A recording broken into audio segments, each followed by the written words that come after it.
bisa turun secara drastis paling tidak 20%. Yang kedua, Pak Menteri, Pak Wamen, beserta seluruh jajaran, saya sering dititipi isu menyangkut soal keberanian kita untuk memastikan para pemudik yang menggunakan sepeda motor yang dalam temuan kita dari penyelenggaraan lebaran, angkutan lebaran, yang hampir 50% kecelakaan diakibatkan dari pengguna sepeda motor ini, saya mohon dikaji ulang ini. Apakah mungkin tahun ini diterapkan untuk tidak diperbolehkan menggunakan sepeda motor untuk mudik lebaran. Yang saya hormati, saya banggakan pimpinan dan anggota komisi yang saya cintai. Yang pertama, kami apresiasi terkait dengan perolehan opini WTP dari lembaga yang selama ini terus mengawasi dan melakukan pengawasan keuangan. Sekali lagi terima kasih dan selamat Pak Menteri atas capaiannya. Yang kedua, Bapak Ibu sekalian, Pak Menteri, Pak Wamen, dan seluruh dirjen yang saya hormati, saya banggakan, terkait isu backlog hampir kurang lebih sekitar 20-an ya Pak ya, dari 48 untuk anggaran 2026 sejumlah 28 triliun. Ini tentu butuh penanganan serius Pak Menteri karena backlognya cukup besar, 20 triliun dari kebutuhan real sesungguhnya yang sudah direncanakan oleh teman-teman Kementerian Perhubungan. Terkait dengan backlog ini, saya masih sangat berharap Pak Menteri beserta seluruh jajaran bisa terus lobby dengan pihak Kementerian Keuangan supaya backlog ini bisa semakin mengecil sebagaimana tahun anggaran sebelumnya yang mendekati dari target kebutuhan. Karena itu saya kira perlu untuk terus negosiasi, lobby dengan teman-teman Kementerian Keuangan, Bappenas, supaya backlog ini bisa diminimalisir betul, kalau perlu sesuai dengan target 48,88 triliun. Sambil menuju proses komunikasi dengan Kementerian Keuangan dan Bappenas dan seterusnya, Pak Menteri, saya setuju upaya penggunaan anggaran 28,49 triliun ini terus didorong berbasis pada kinerja tahun 2025 yang belum memenuhi target, terutama apa yang sudah dijadikan agenda prioritas kegiatan dari Kementerian Perhubungan. Beberapa disampaikan oleh teman-teman tadi dari anggota, saya kira perlu menjadi perhatian dalam rangka untuk mengkonsolidasi ulang anggaran tahun 2026 untuk ditambal sulamkan atau dikonsolidasikan dalam rangka untuk memaksimalkan kinerja tahun 2025 yang belum mendapatkan alokasi anggaran yang maksimal. Termasuk saya kira pihak kementerian sudah mengidentifikasi, melis beberapa kegiatan yang semestinya bisa diselenggarakan tahun 2025, tapi karena berbagai kendala, termasuk isu menyangkut soal readiness kriterianya yang belum terpenuhi tahun 2025, saya kira bisa didorong pada tahun 2026 ini.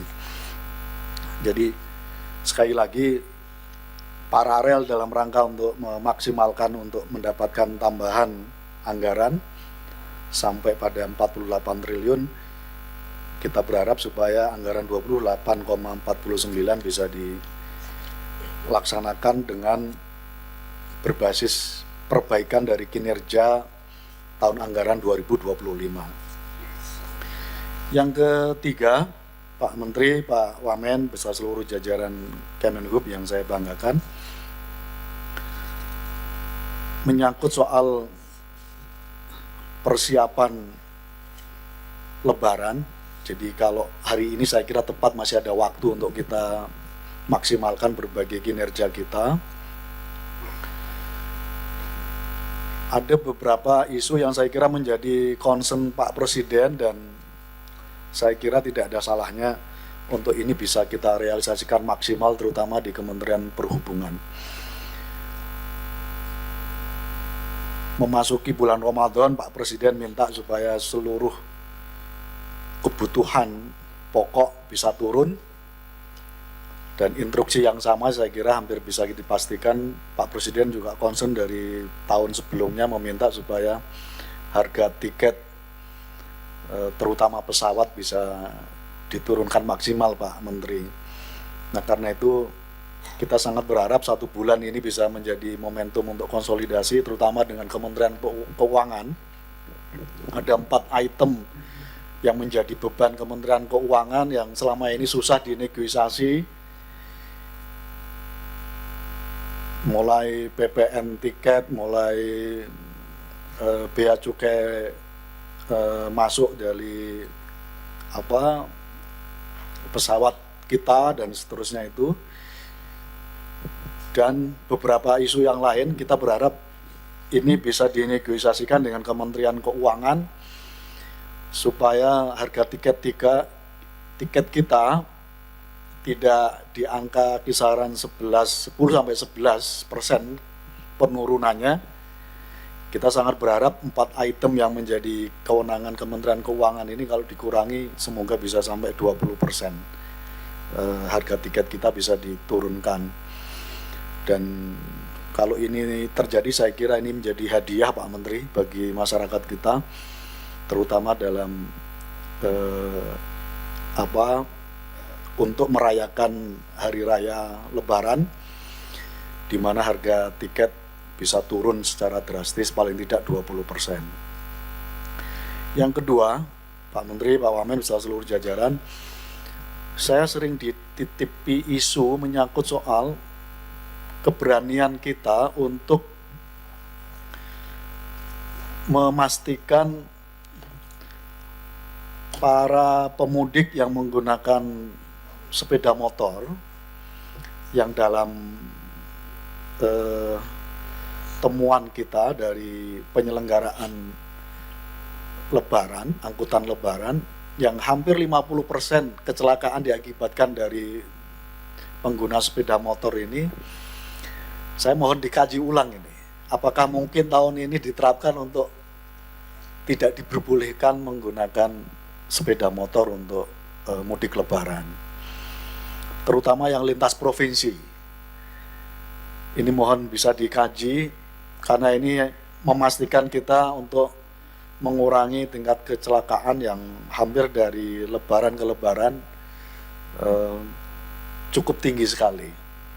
Nah, karena itu mungkin masih ada waktu, mohon untuk bisa dikaji terkait dengan pelarangan penggunaan sepeda motor roda 2 ini untuk bisa menjadi angkutan Lebaran, dan diganti dengan berbagai skema yang sifatnya selama ini pengguna motor wajib terkonversi untuk misalnya disediakan bus dan seterusnya. Saya tidak tahu kebutuhannya berapa, tapi kelihatannya Pak Menteri, kelihatannya ini mungkin bisa dimaksimalkan untuk berkoordinasi lintas kementerian, lintas lembaga, lintas sektor, supaya kebutuhan masyarakat yang tadinya menggunakan sepeda motor ini bisa dikonversi untuk difasilitasi pemerintah melalui angkutan Lebaran yang lebih aman. Saya kira itu beberapa hal, Pak Menteri, yang ingin kami sampaikan. Pak Robert, terima kasih, dan langsung mohon izin ini karena saya harus menggantikan Pak Ketua. Terima kasih Pak Menteri, Pak Wamen, dan semuanya. Baik, terima kasih Pak Huda. Selanjutnya Pak Lokot, nanti siap-siap Pak Daniel.